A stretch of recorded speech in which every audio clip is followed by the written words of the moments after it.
Hello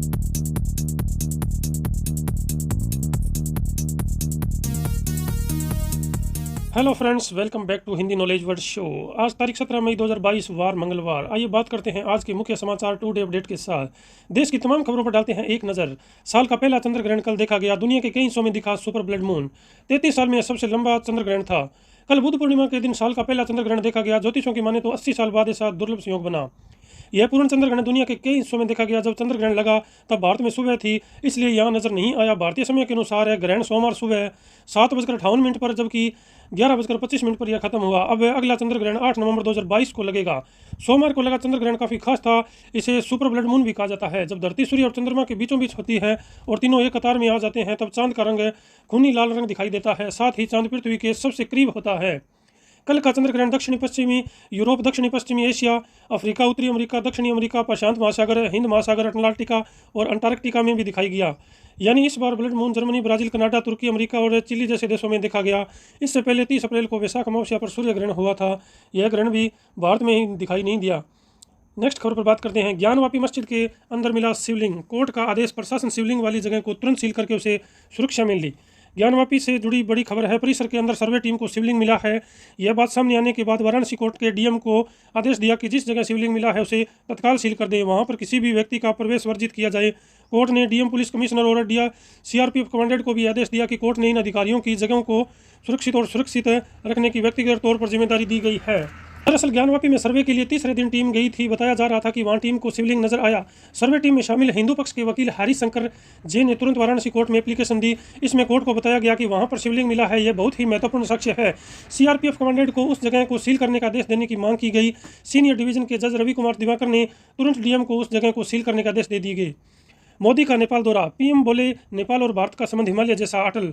दोनों देश इसे नई ऊंचाई पर ले जाएंगे। नेपाल के लुम्बिनी में प्रधानमंत्री नरेंद्र मोदी ने बुध पूर्णिमा पर आयोजित कार्यक्रम को संबोधित किया। पीएम ने दोनों देशों के संबंध को हिमालय जैसा अटल और ऊंचा बताया। उन्होंने कहा कि दोनों देशों के नागरिक इसे और मजबूत बनाएंगे, साथ ही इसे नई ऊंचाई पर ले जाएंगे। पीएम मोदी ने लुम्बिनी को ही क्यों चुना? एक तीर से दो निशाने। बुद्ध की जन्मस्थली में बीजिंग पर नकेल। साझा विरासतों पर नेपाल साधा।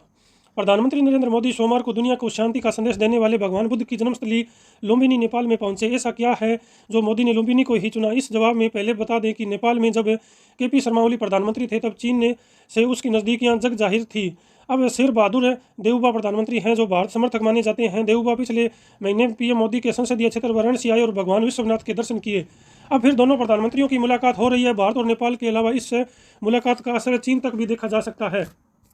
दिल्ली में एससीओ की एंटी टेरर बॉडी की बैठक कल हुई। पाकिस्तान भी हुआ शामिल। आतंकवाद को रोकने के मकसद से हो रही मीटिंग है।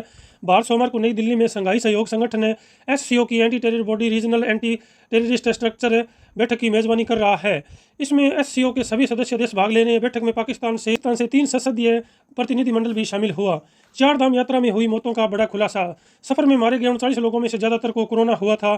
फेफड़े भी कमजोर थे। 4 धाम यात्रा के लिए अब 13 लाख से ज़्यादा श्रद्धालु जो है वो पंजीकरण करा चुके हैं, लेकिन यात्रा शुरू होने के 2 हफ्ते के भीतर ही 39 लोगों की मौत हो चुकी है। इनमें ज़्यादातर की मौत हार्ट अटैक से, हाई ब्लड प्रेशर और माउंटेन सिकनेस के कारण हुई है। खास बात यह है कि इनमें ज़्यादातर वो लोग हैं जो पहले कोरोना के संक्रमण से गुजर चुके हैं।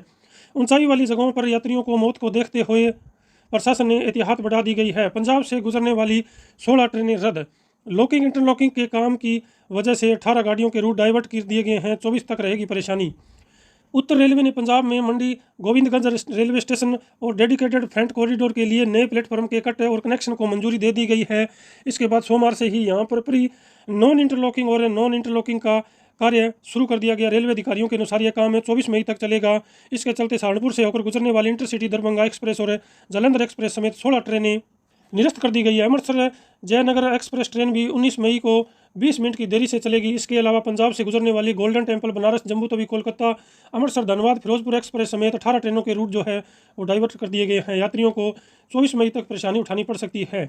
एलएसी पर तैनात हुए भारतीय सैनिक। सेना की आतंकवाद निरोधक 6 डिवीजन अब चीन की एएलसी पर हुई तैनात। चीन को पाकिस्तानी आतंकवादियों से जुड़ा दुश्मन मानते हुए भारत ने सेना की 6 डिवीजन को वास्तविक नियंत्रण रेखा एलएसी पर तैनात कर दिया गया। भारतीय सेना के नए चीफ जनरल मनोज पांड्या के लद्दाख दौरे पर एलएसी की हालत को समीक्षा के साथ तैनात में यह बदलाव हुआ है।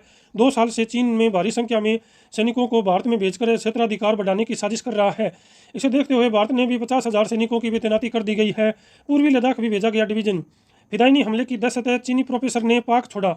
देश में चीनी भाषा सिखाने वाले संस्थान बंद होने का खतरा। कराची यूनिवर्सिटी में मैडारिन यानी चीनी भाषा पढ़ाने वाले सभी चीनी प्रोफेसर पाकिस्तान छोड़कर चले गए हैं। पाकिस्तान में मैडारिन सिखाने वाले संस्थानों का बंद होने का खतरा मंडराने लगा है। डिपार्टमेंट ऑफ कन्फ्यूशियन के डायरेक्टर डॉक्टर नसरुद्दीन ने कहा कि कराची यूनिवर्सिटी समेत देश के सभी इंस्टीट्यूशन में मैडारिन पढ़ाने वाले प्रोफेसर को चीन ने वापस बुला लिया है। ताना साहब भी अब कोरोना से घबराया। उत्तर कोरिया में बुखार से 50 मौतों के बाद किम का सेना को आदेश से दवाइयां पहुंचाने में जुट जाओ। नॉर्थ कोरिया में कोरोना के बढ़ते प्रभाव और संकट के बाद किम जोंग ने उनने सोमवार को खराब हेल्थ सिस्टम के लिए कैबिनेट और उच्च अधिकारियों को फटकार लगाई है। इसके साथ ही उन्होंने सेना को राजधानी प्योंगयांग और देश भर में दवाइयां डिस्ट्रीब्यूटर करने में मदद करने का भी आदेश दिया है। श्रीलंका पर फिर मंडराने लगा लीटे का खतरा। भारत ने चेताया 18 मई को बड़ा हमला हो सकता है। श्रीलंका ने कड़ी की सुरक्षा। आर्थिक संकट से जूझ रहे श्रीलंका पर लिबरेशन टाइगर्स ऑफ तमिल इलम यानी लीटे के हमले का खतरा मंडरा रहा है। हाल ही में भारतीय खुफिया एजेंसियों ने श्रीलंका के रक्षा मंत्रालय को इसे लेकर इनपुट दिए हैं। भारतीय इनपुट के मुताबिक 18 मई को लीटे किसी भी घटना को अंजाम दे सकता है। भारत की तरफ से इंटेलिजेंस इनपुट मिलने के बाद श्रीलंका ने भी अपनी सुरक्षा कड़ी कर दी है। श्रीलंका का कहना है कि वो भी इस हमले में जांच करेगा। दक्षिण हिंदू अखबार ने इसे लेकर रिपोर्ट प्रकाशित की थी। हालांकि शुरुआत में तो श्रीलंका के रक्षा मंत्रालय ने इस रिपोर्ट का खंडन करते हुए भारत से कोई भी इनपुट न मिलने की बात कही थी। गेहूं एक्सपोर्ट बैन के बचाव में आया चीन। G7 देशों में कहा भारत को दोष देने से ग्लोबल फूड शॉर्टेज का समाधान नहीं होगा।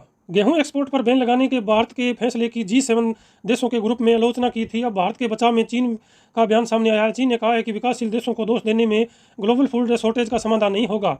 चीन की सरकार के मुखपत्र ग्लोबल टाइम्स ने लिखा कि अब G7 के एग्रीकल्चर मिनिस्टर भारत से गेहूं एक्सपोर्ट पर प्रतिबंध नहीं लगाने का आग्रह कर रहे हैं और G7 राष्ट्र अपने एक्सपोर्ट में इजाफा करके फूड मार्केट की सप्लाई को स्थिर करने के लिए खुद कदम क्यों नहीं उठाते। अगली खबर जो है वो मौसम अपडेट से। आ गया मानसून, बंगाल की खाड़ी पहुंचा मानसून। 17 मई तक केरल पहुंचने के आसार, गर्मी से मिलेगी राहत। देश भर में जारी गर्मी के स्तंभ के बीच मानसून ने बंगाल की खाड़ी में दस्तक दी है।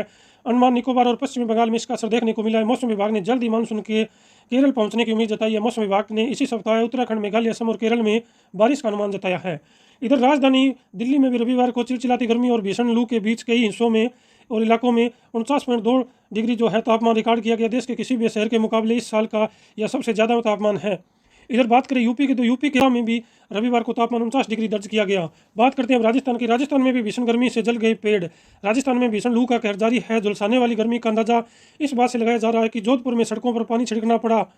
बीकानेर में जो पेड़ों में आग लग गई थी, हालांकि यह आग जंगल की वजह से भी हो सकती है। पेड़ों के एक दूसरे के टकराने के कारण कई बार इनमें आग लग जाती है। चूरू में सबसे ज़्यादा अधिकतम जबकि जयपुर में सबसे ज़्यादा न्यूनतम तापमान रिकॉर्ड किया गया। तो दोस्तों आज की वीडियो को हम यही फिनिश करते हैं। वीडियो आपको कैसी लगी? अगर वीडियो आपको अच्छी लगी तो इसे लाइक करना और अपने दोस्तों को शेयर करना। Thank you for watching video. Take care and good bye.